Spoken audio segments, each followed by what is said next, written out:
Luke chapter 16, verses 1 through 9.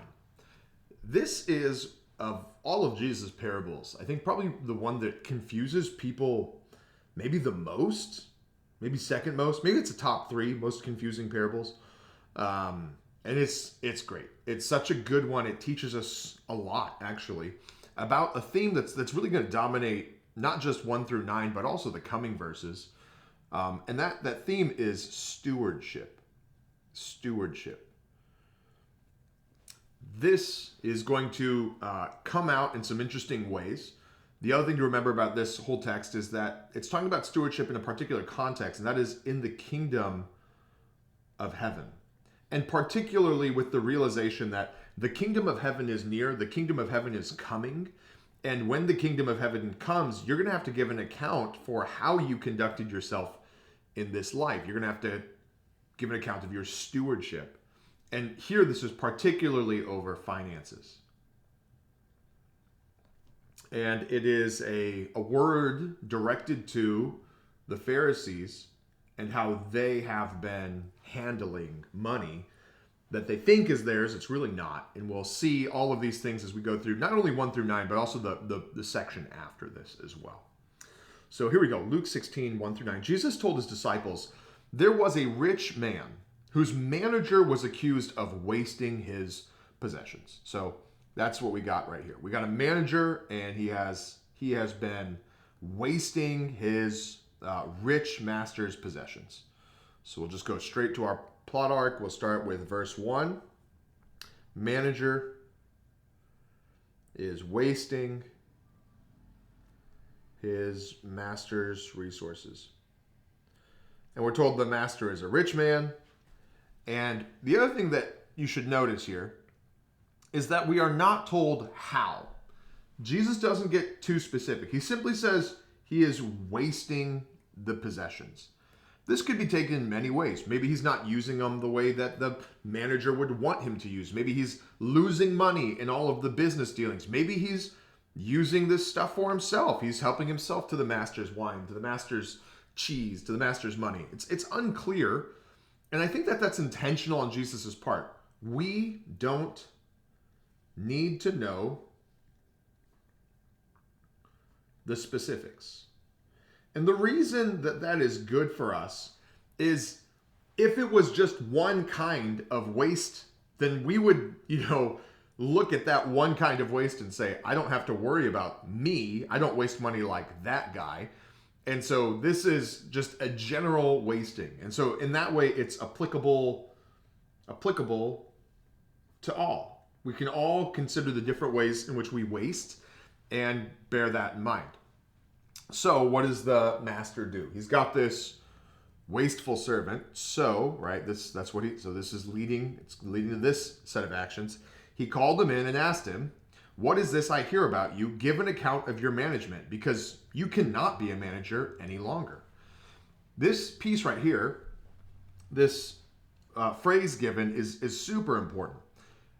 You must give an account. Give an account. And this is the reality for all humans. Every one of us is going to give an account, right? Not only of our money, but also of our whole life, right? Our entire lives we're going to give an account for the words we spoke. We're going to give an account for our actions. We're going to give an account for our thoughts, right? And so there is a depth to this, giving an account, and a depth to this stewardship that we have to appreciate as all-encompassing. That being said, the context right here primarily is about money, okay? So the next verse, the manager, we'll go back to the plot arc, verse 2. The manager is put on notice. You must give an account. Now, when Jesus announces to the Pharisees that the kingdom of heaven is at hand, this is a way of saying you're going to have to give an account. You are, judgment day is here. The day of reckoning, the day of judgment is upon you. If you were to look at Malachi, you will see that the coming of the Messiah is closely tied with judgment, giving an account. And so we see that here. The manager said to himself, "What shall I do now?" So the question on our minds is, if you know you have to give an account, like if you know you have to give an account, what should you do? What should you do? So the manager says to himself, this is what the manager says I'm going to do. What shall I do now? Okay? So what Jesus is bringing our attention to is, in light of the coming account, what will you do? How will you respond? And the manager says to himself, my master is taking away my job. So he's got that one thing figured out. I'm losing my job. 2, I'm not strong enough to dig. And 3, I'm too ashamed to beg. So I love this guy because he is honest with himself. That's what we're seeing here. Honest self-assessment. Verse 3. The manager honestly, and therefore, I'm going to add this word, humbly, looks at himself. This is what the Pharisees are not doing. The Pharisees are not being honest about their self-assessment. Jesus is telling them over and over again, you guys are only clean on the outside. You're not clean on the inside. And they're just not having it. They're not listening.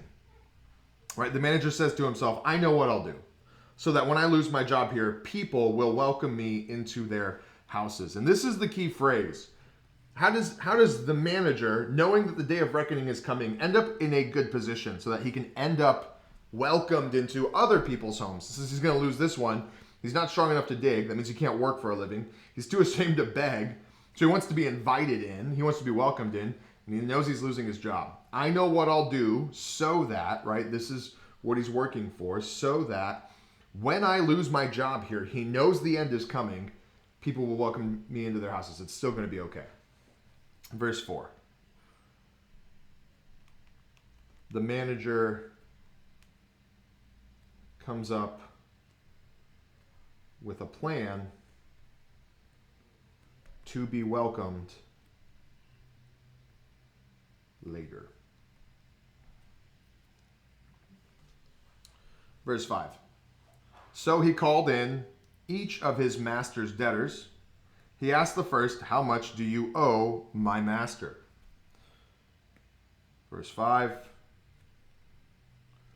The manager summons those who owe his master.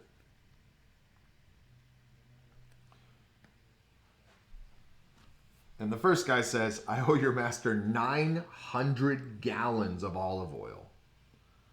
The manager told them, take your bill, sit down quickly, and make it 450. That's 50%. That's a 50% discount on the debt. Half of your debt has just been forgiven, right? And the manager wrote it down. This is now finalized. This is official. He's not fired yet.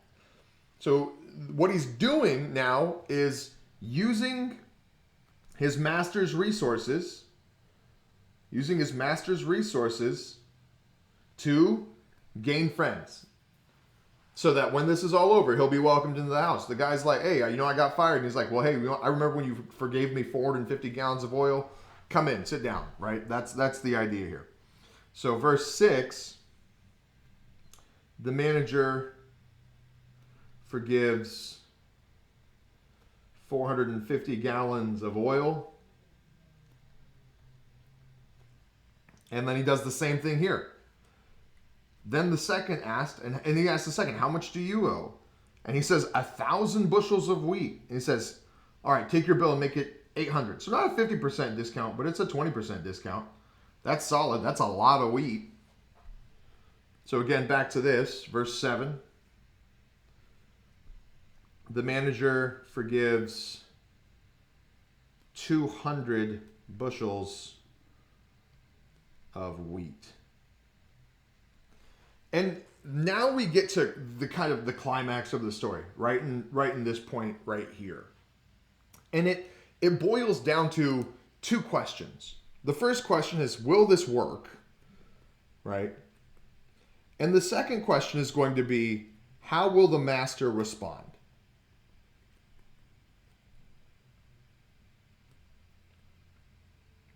That's the question.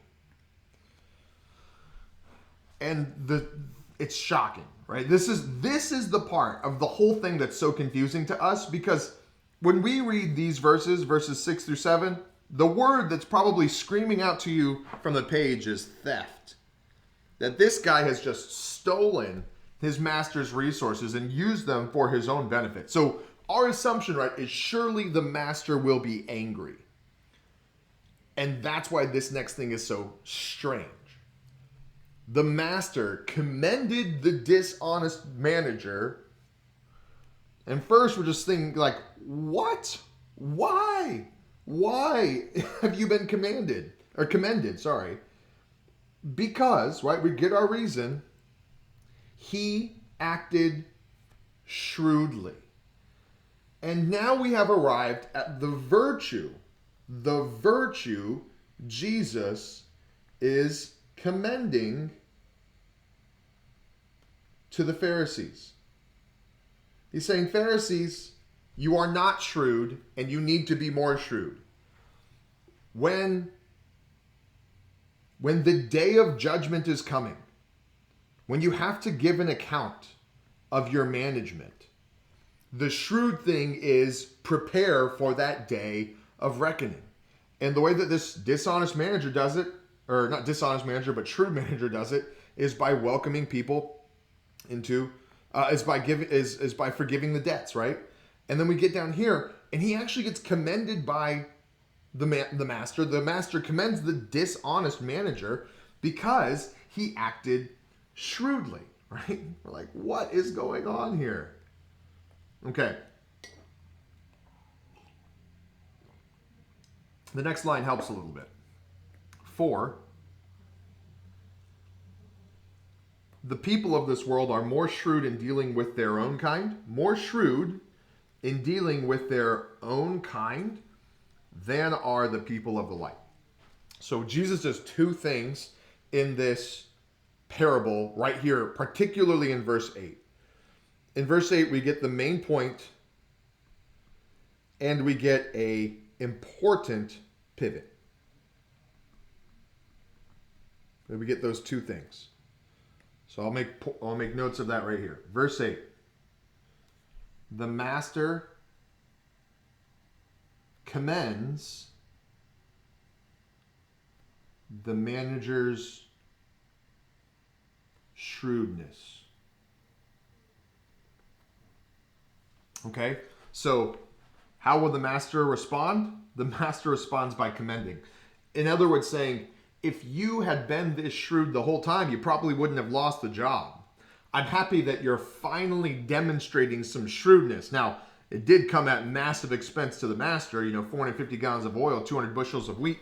But perhaps if this shrewdness had been there beforehand, this guy wouldn't have been gotten fired, right? Which makes you kind of think, well, maybe that the wasting of resources is a lack of shrewdness in business dealing, a mismanagement, a misuse of that.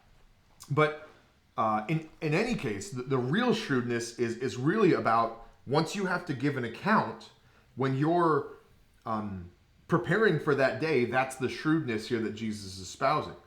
And then verse 8, Jesus makes clear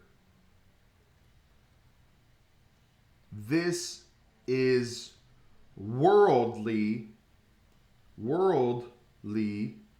shrewdness, not godly shrewdness. Let's go back to the text. The people of this world are more shrewd in dealing with their own kind than are the people of the light. So this is a worldly shrewdness, not a heavenly one. Jesus is helping us understand that being shrewd is what we should be doing, but he's also making it clear that this is not exactly what he's looking for. This is the worldly version, which leaves us wondering at verse 8, what does heavenly shrewdness look like? What does godly shrewdness look like? And the answer comes in verse 9. So if we're coming back to our plot arc, this falling action, this is where we're getting kind of the application of the parable. And this is verse 9. And what Jesus says is, I tell you, use worldly wealth to gain friends for yourselves, so that when it is gone, you'll be welcomed into eternal dwellings. Okay. The question becomes, who is the friend I need to be welcomed into eternal dwellings? There is only one answer to this question, and that is God himself. God himself. Now, the wrong application of this would be to think that you could buy your way into heaven. That's not what's being said. What is being said is that if you're understanding that the day of reckoning is coming, you're going to have to give an account, okay? So if you're saying that you have to give an account, then you need to demonstrate shrewdness. You need to demonstrate shrewdness by using worldly wealth to make life better in eternal places. So the person that you need to impress with shrewdness is not the world, but God himself. And so now we come back to the issue of the Pharisees, right? And how do they use money? For worldly friends and for their own desires. That is the essence of poor stewardship. That is not using your worldly wealth to be welcomed into eternal dwellings. That is using your worldly wealth to build a worldly kingdom, but not realizing that one day it will be gone, and on that day that it is gone, you will be in big trouble. So proper stewardship of earthly money is to use it in such ways that God himself is honored, that he welcomes us. And it's really interesting how often Jesus encourages us to use worldly wealth to gain heavenly treasure. Worldly wealth, use worldly wealth to gain heavenly treasure. And this is done in sacrifice. This is done in generosity.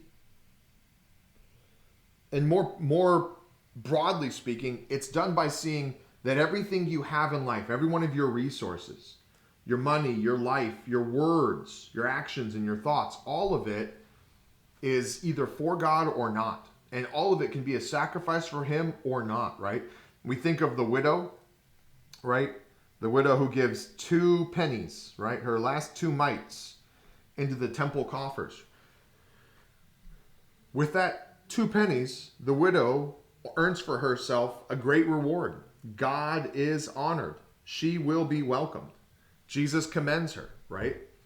And then we could think of maybe some Pharisees who are putting large sums of money into that temple coffer, but not with the right reasons, not with the right motives. And they will not be welcomed into eternal dwellings. They will not be welcomed there. They're not using their worldly wealth well. And so back to the beginning, this is a lesson on stewardship. Stewardship in the kingdom of heaven means that we are going to be shrewd. If you're shrewd, you're realizing that judgment's coming and you want to give an account well on that day. And your account is going to be, I used worldly wealth to gain heavenly friends, to be close with God, right? And so the lesson is proper stewardship. Stewardship uses earthly treasure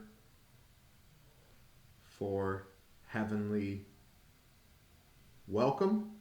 That's the immediate lesson in the text. And if we're to more broadly look at the rest of the Gospels, reward, right? These two things are connected. So that's the point of this parable. And it's a really cool one, really Really interesting how far Jesus will go in an illustration to make his point, and a powerful lesson for all of us.